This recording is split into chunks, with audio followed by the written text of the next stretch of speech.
Welcome to 99 TV. నేను బ్రహ్మనాయుడు. ఇకపోతే Iran Israel మధ్య పెద్ద ఎత్తున భీకరమైనటువంటి యుద్ధం జరుగుతున్నటువంటి నేపథ్యంలో మరి ఇజ్రాయెల్లో ఇరాన్లో ఉన్నటువంటి మన భారతీయులు ఎవరైతే ఉన్నారో వారందరినీ తిరిగి వచ్చామని చెప్పేసి భారత ప్రభుత్వం మరి ప్రకటించిన సంగతి అందరికీ తెలిసిందే. అదేవిధంగా అమెరికా అధ్యక్షుడు ట్రంప్ సైతం కూడా మరి ఎవరైతే ఇజ్రాయెల్లో భారతీయులు ఉన్నారో అదేవిధంగా ఇజ్రాయెల్లో కాకుండా ఇరాన్లో కూడా ఎవరైతే భారతీయులు ఉన్నారో వారందరూ తిరిగి వెళ్ళిపోమన్నాడు. ఒక భారతీయులే కాదు, ఇతర దేశస్తులు ఎవరైతే ఆ దేశాలు ఉన్నారో వారందరినీ కూడా తిరిగి వెళ్ళిపోమని చెప్పిన పరిస్థితి ఉంది. ఎందుకంటే ఆ రెండు దేశాల మధ్య భీకరమైనటువంటి పోరు జరుగుతూ ఉంది. మరి ఆ యుద్ధం మరి ఎప్పుడు ఆగేటువంటి పరిస్థితి ఉంటుందో ఎవరికి తెలియదు కాబట్టి.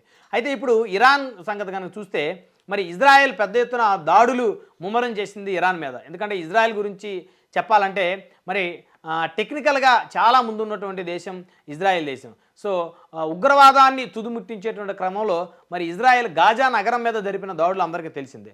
ఎందుకంటే ఇజ్రాయెల్ సంబంధించినటువంటి ప్రజల్ని మరి హమాస్ ఉగ్రవాదులు ఊచకోత కోసిన తర్వాత వారిని ఏరివేసే క్రమంలో భాగంగా గాజా మీద పెద్ద ఎత్తున మరి ఇజ్రాయెల్ దాడులు జరిపిన నేపథ్యంలో గాజా నగరాన్ని శిథిలాల దిబ్బగా మార్చేసింది ఇజ్రాయెల్. సో ఇప్పుడు అదే పరిస్థితి మరి ఇరాన్కి రానుందా?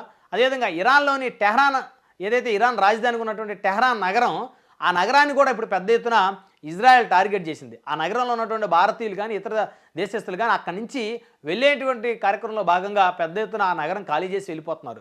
అదేవిధంగా ఎవరైతే ఇరాన్ సంబంధించినటువంటి ప్రజలు ఎవరైతే ఆ టెహ్రాన్ నగరంలో ఉన్నారో వారు సురక్షిత ప్రాంతాలకు అంటే ఆ నగరం చుట్టుపక్కల ఉన్నటువంటి గ్రామీణ ప్రాంతాలకు కూడా తరలి వెళ్తున్న పరిస్థితి ఉంది. అయితే ఇప్పుడు మరి భారతీయులు అక్కడ చిక్కుకున్నటువంటి భారతీయులకు సంబంధించి వారి కోసం ప్రత్యేకమైనటువంటి ఏర్పాట్లు అయితే చేస్తున్న పరిస్థితి స్పష్టంగా కనపడుతుంది. ఎందుకంటే ఇరాన్ నుంచి మరి భారతీయులు భారతదేశం రావాలంటే ఇక చూస్తే తీవ్ర ఉద్రిక్తత పరిస్థితుల వేళ మన భారతదేశానికి ఇరాన్ గుడ్ న్యూస్ చెప్పింది. ఇరాన్ ఇజ్రాయెల్ యుద్ధం జరుగుతున్నటువంటి నేపథ్యంలో పశ్చిమాసియాలోని పలు విమానాశ్రయాలు మూసేసిన విషయం అందరికీ తెలిసిందే. ఎందుకంటే ఆల్రెడీ ఇరాన్ యొక్క ఎయిర్ స్పేస్ కూడా క్లోజ్ చేశారు. సో ఎయిర్ ట్రాఫిక్ కూడా ఫుల్గా ఉంది. సో కాబట్టి మరి అక్కడి నుంచి డైరెక్ట్గా ఇరాన్ నుంచి ఇప్పుడు మరి విమానాలు ఇతర దేశాలకి సర్వీసులు కూడా రద్దు చేయబడ్డాయి. సో కాబట్టి అక్కడి నుంచి వెళ్ళాలనుకున్న వాళ్ళు చాలామంది ఇతర దేశాలకు సంబంధించిన వాళ్ళు ఇరాన్ నుంచి మరి వారు రోడ్డు మార్గం ద్వారా ఆఫ్ఘనిస్తాన్ వెళ్ళి ఆఫ్ఘనిస్తాన్ నుంచి వెళ్ళాల్సినటువంటి పరిస్థితి. ఎందుకంటే ఇరాన్ ఆఫ్ఘనిస్తాన్ పక్కనే ఉన్నాయి కాబట్టి ఇరాన్ నుంచి వాళ్ళు ఆఫ్ఘనిస్తాన్ వెళ్ళి అక్కడి నుంచి వెళ్ళాల్సినటువంటి పరిస్థితి.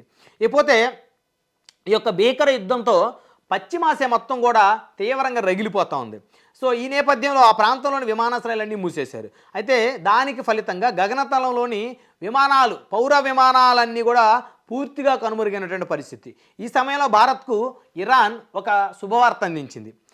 అయితే దీనికి సంబంధించి ఇరాన్ గగనతలాన్ని పూర్తిగా మూసివేసిన తర్వాత ఇప్పుడు మళ్ళీ భారతీయుల కోసం ఇరాన్ భారతదేశానికి ఒక శుభవార్త చెప్పిందనమాట. వేల మంది విదేశీయులు ఇరాన్లో చిక్కుకుపోయారు. సో కాబట్టి ఇదే సమయంలో వేల మంది భారతీయులు కూడా ఇరాన్లో చిక్కుకుపోయారు. వేల మంది విదేశీయులు ఉన్నారు. సో ఆ విదేశీయులతో పాటు మన భారతీయులు కూడా వేల సంఖ్యలో ఇరాన్లో ఉన్నారు. అయితే ఈ నేపథ్యంలోనే భారతీయుల తరలింపు కోసం విమానాల కోసం ప్రత్యేకంగా గగనతలాన్ని తెరవాలని చెప్పేసి నిర్ణయించింది. సో ఇప్పుడు భారతీయులు భారతదేశానికి రావాలంటే మరి ఇరాన్ నుంచి ప్రత్యేక విమానాల ద్వారా రావాల్సినటువంటి పరిస్థితి. సో దానికోసం మరి గగనతలం మూసేశారు కదా, ఇప్పుడు భారతదేశానికి వచ్చేటువంటి భారతీయుల కోసం మరి ప్రత్యేక విమానాల్లో వారు వస్తూ ఉన్నారు. సో వారి కోసం ప్రత్యేక విమానాలు, అదేవిధంగా గగనతలం కూడా ప్రత్యేకంగా భారతీయుల కోసమే ఇరాన్ తెరుస్తుంది. ఇక్కడ భారతదేశం కోసం మాత్రమే, అంటే ఇరాన్ నుంచి భారతదేశం రావడానికి కోసం గగనతలాన్ని ఓపెన్ చేసినటువంటి పరిస్థితి. సో దీంతో ఇరాన్ దేశంలో ఉన్నటువంటి వివిధ నగరాల్లో చిక్కుకున్నటువంటి భారతీయ విద్యార్థులు దాదాపు ఈరోజు విమానంలో తరలించేటువంటి అవకాశం కూడా తెలుస్తూ ఉంది. సో ఆపరేషన్ సింధు అని చెప్పేసి నామకరణం చేసి ఈ కార్యక్రమం ద్వారా 1000 మంది విద్యార్థులను తీసుకురావాలని చెప్పేసి అనుకుంటా ఉన్నారు. ఈ క్రమంలో మొదటి విమానం ఈరోజు రాత్రి భారత కాలమానం ప్రకారం రాత్రి 11 గంటల ప్రాంతంలో ఢిల్లీకి చేరేటువంటి అవకాశాలు స్పష్టంగా ఉన్నాయి. మిగిలిన 2 విమానాలు శనివారం సాయంత్రం ల్యాండ్ అయ్యేటువంటి అవకాశాలు స్పష్టంగా కనపడతా ఉన్నాయి. మరి ఇరాన్ దేశంలో వివిధ నగరాల్లో 1000 మంది భారతీయులు ఉన్నారు. ఆ 1000 మంది భారతీయుల్ని మరి ప్రత్యేక విమానంలో వారిని అక్కడి నుంచి మన దేశం తీసుకురావాలని చెప్పేసి భారత ప్రభుత్వం అయితే పూర్తిగా కసరత్తు చేస్తున్నటువంటి నేపథ్యంలో మరి భారతీయుల తరలింపు విమానాల కోసం ప్రత్యేకంగా గగనతలాన్ని ఇరాన్ ఓపెన్ చేసింది. సో అంటే ఇరాన్ ఇప్పుడు భారతదేశానికి హెల్ప్ చేస్తుంది. మాకు ఎలాంటి వైరుధ్యం లేదు. సో కాబట్టి మీ యొక్క విద్యార్థులు మా దేశంలో 1000 మందికి పైగా ఉన్నారు, దాదాపు వేల మంది ఉన్నారు. ఒక 1000 మందిని ప్రత్యేకంగా విద్యార్థులు తీసుకురావాలి, ఏది ఆపరేషన్ సింధు అనే ఒక నామకరణం చేసి విద్యార్థులు ఒక 1000 మంది దాకా ఉన్నట్టు తెలుస్తూ ఉంది, వారిని తీసుకొని రావాలి. సో కాబట్టి దానికోసం ప్రత్యేకంగా గగనతలాన్ని తెరిచి మరి ఆ విమానాల ద్వారా భారతీయ విద్యార్థులను భారతదేశంలోకి తెచ్చుకునేందుకు ఒక అవకాశాన్ని అయితే ఇరాన్ అయితే కల్పించింది. సో ఆ కార్యక్రమంలో భాగంగానే సో భారతీయుల తరలింపు విమానం కోసం ప్రత్యేకంగా గగనతలాన్ని తెరవాలని చెప్పేసి వారు నిర్ణయం తీసుకున్నారు. సో ఇది భారతదేశానికి గుడ్ న్యూస్. ఎవరైతే భారతదేశంలో ఉన్నటువంటి పౌరులు ఎవరైతే ఇరాన్ వెళ్ళి చదువుకున్నారు విద్యార్థులు, సో వారిని ఇప్పుడు భారత ప్రభుత్వం తీసుకురానుంది.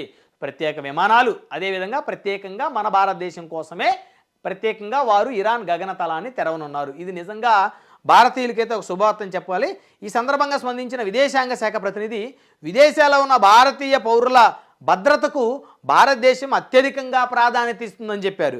భారతీయ పౌరులు తమ భూభాగాల గుండా సురక్షితంగా ప్రయాణించడానికి వీలు కల్పించినందుకు ఇరాన్ దేశానికి, అర్మేనియా ప్రభుత్వాలకు భారత ప్రభుత్వం ప్రత్యేకంగా కృతజ్ఞతలు తెలిపింది. సో మన విద్యార్థులను మనం తీసుకురావడం కోసం మరి అవకాశాన్ని కల్పించినటువంటి ఎవరైతే మరి వీలు కల్పించినటువంటి ఇరాన్, అర్మేనియా ప్రభుత్వాలకు భారత ప్రభుత్వం కృతజ్ఞతలు తెలియజేసింది. అయితే ఇంకొక వైపు కనుక చూస్తే పశ్చిమాసియాలో జరుగుతున్నటువంటి తీవ్రమైన ఉద్రిక్తతల నేపథ్యంలో తమ విద్యార్థులను కూడా ఆ ప్రాంతం నుంచి తరలించాలని చెప్పి నేపాల్, అదేవిధంగా శ్రీలంక దేశాలు కూడా భారత్ను కోరాయి. సో ఈ సందర్భంగా దీంతో ఆయా దేశాల పౌరులను ఆపరేషన్ సింధు అనేటువంటి పేరు పెట్టి ఆ ఆపరేషన్లో భాగంగా విమానాల్లో తరలించాలని చెప్పేసి నిర్ణయించింది. సో టెహ్రాన్లో భారత రాయబార కార్యాలయం ఈ అంశాలన్నీ కూడా ఒక ప్రకటనలో పేర్కొంది. సో ఇది నిజంగా శుభపరిణామం అని చెప్పాలి. ఎందుకంటే సో ఇరాన్ ప్రత్యేకించి తమ గగనతలాన్ని మన భారతీయుల కోసం, మన భారతీయ విద్యార్థుల్ని మన భారత ప్రభుత్వం ప్రత్యేక విమానాల్లో తరలించే కార్యక్రమానికి వారు కూడా సపోర్ట్ చేసి గగనతలాన్ని ఓపెన్ చేయటం, మన విద్యార్థులందరినీ కూడా విమానాల ద్వారా తిరిగి తీసుకొని రావటం, అదేవిధంగా మన పౌరులు, మిగతా పౌరులను కూడా మరి తిరిగి తీసుకొచ్చేటువంటి కార్యక్రమాన్ని మరి ఆ కార్యక్రమానికి వారు కూడా సహకరించడం, దాని ద్వారా మన విదేశాంగ శాఖ ప్రత్యేకమైనటువంటి కృతజ్ఞతలు తెలపటం.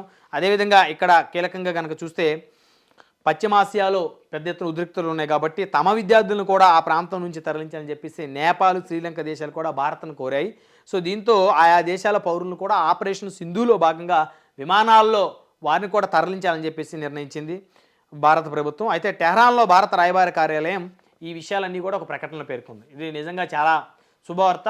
సో ఇరాన్ ప్రభుత్వానికి అయితే భారత ప్రభుత్వం ఖచ్చితంగా కృతజ్ఞతలు తెలపాలి. ఎందుకంటే సరే 2 దేశాల మధ్య యుద్ధం తలెత్తుతున్న నేపథ్యంలో సరే మన దేశానికి చెందినటువంటి పౌరులకు, విద్యార్థులకి ఎలాంటి ఇబ్బంది కలగకూడదు, వారికి ఎలాంటి మనకి ప్రాణ నష్టం కలగకూడదు, మన భారతీయులు అక్కడ ఎలాంటి ఇబ్బందులు ఎదుర్కోకూడదు అని చెప్పేసి ప్రత్యేకంగా గగనతలాన్ని తెరవడం అంటే భారతదేశంతో ఇరాన్ చాలా సఖ్యతగా ఉందనైతే ఈ సందర్భంగా చెప్పుకోవచ్చు.